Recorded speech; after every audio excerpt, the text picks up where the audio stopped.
दीपक भैया जिंदाबाद जिंदाबाद जिंदाबाद। दीपक भैया जिंदाबाद।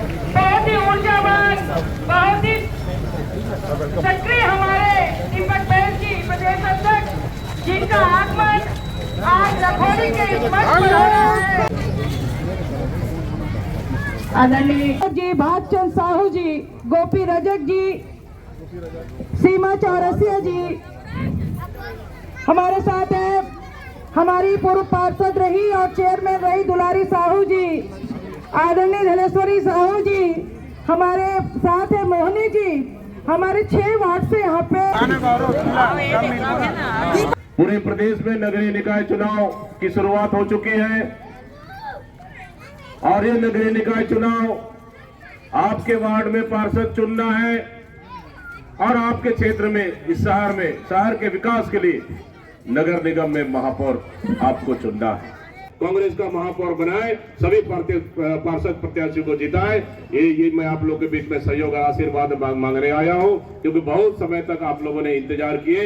और दूसरी चीज और दो चीज और हमारी चुनाव प्रचार अभियान डोंगरगढ़ से शुरुआत हुआ, आज राजनांदगांव सभा भी हुई, चुनावी सभा इसके बाद फिर दुर्ग में होगा।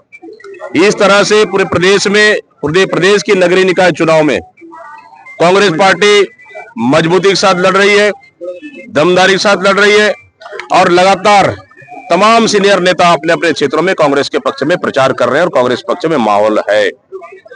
क्योंकि अब देखेंगे कि 1 साल की भारतीय जनता पार्टी की सरकार ने नगर के विकास के लिए या गांव के विकास के लिए 1 रुपए भी पैसा नहीं दिया। आज सफाई कर्मी, निगम के कर्मियों को 4-4 महीने तक तनख्वाह तक नहीं मिल पाया है। मतलब सोच लीजिए कि सरकार की हालत क्या है। पूरी तरह से नगर विकास रुक गया है। सरकार जो वादे करके आई थी मोदी गारंटी के नाम से, वो पूरा हुआ नहीं।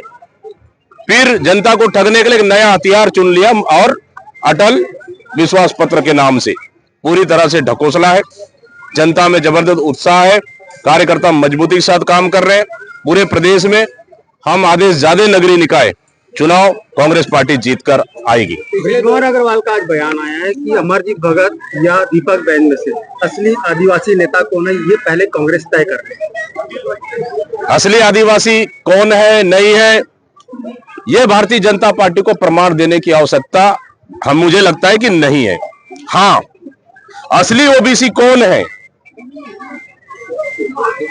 अगर ये प्रमाण प्रदेश की जनता को अगर देना चाहे भारतीय जनता पार्टी, तो महापौर लड़ रही है ना बिलासपुर, उसका एक बार प्रमाण पत्र सार्वजनिक कर दे। क्योंकि अभी तक का ना कलेक्टेड में वो प्रमाण पत्र जमा हुआ है, ना उनके वेब पोर्टल में आया है।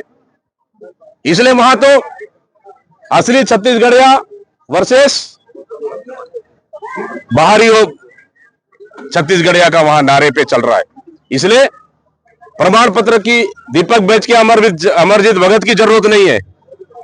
भारतीय जनता पार्टी को बिलासपुर की मेयर के प्रमाण पत्र एक बार मांगना चाहिए कि असली ओबीसी है कि नहीं है। पिछले दोनों चुनाव में लोकसभा और विधानसभा यहाँ शहर से कांग्रेस को लीड नहीं मिली, कांग्रेस की हार। क्या कहना चाहते हैं? बिल्कुल सच्चाई है कि विधानसभा में भी हम लोग शहर से माइनस थे और लोकसभा में भी यहाँ से माइनस थे। लेकिन इस समय क्योंकि पार्षद का चुनाव है, पार्षद जमीनी स्तर से लड़कर आएंगे, चुनकर आएंगे, महापौर का चुनाव है, स्थानीय चुनाव है और सब लोग मजबूत है, एक होके काम कर रहे हैं। हमें उम्मीद है कि इस समय पूरा गड्ढा पटेगा और यहाँ कांग्रेस लीड करेगी और कांग्रेस का पार्षद और महापौर भी जीतेंगे। उस चुनाव में स्थानीय को महत्व नहीं दिया गया, ये खामियाजा। देखिए, वो तो समय तो अब निकल गया, उस पर मुझे लगता है कि ज्यादा बात करने की आवश्यकता नहीं है। विधानसभा, लोकसभा, अब हम बात कर रहे हैं किस आने वाला वर्तमान चुनाव की। इस चुनाव में राजनांदगांव अच्छा स्थिति रहेगा और कांग्रेस मजबूती के साथ लड़ रही है और हमारे पार्षद और मेयर भी जीत के आएंगे। विधानसभा और लोकसभा में दिखाई दिया था हाल का कारण गुटबाजी, सेम महापौर में स्थानीय नेताओं की गुटबाजी दिख रही है। देखिए, कोई गुटबाजी नहीं है, सब अपने अपने स्तर से काम कर रहे हैं। हमारा लगातार सभी नेताओं से संपर्क और बातचीत चल रहा है। अगर थोड़े बहुत भी अगर कहीं तालमेल में कमी है तो निश्चित रूप से उसको हम लोग ठीक करेंगे। आपका स्वागत करता हूं और आप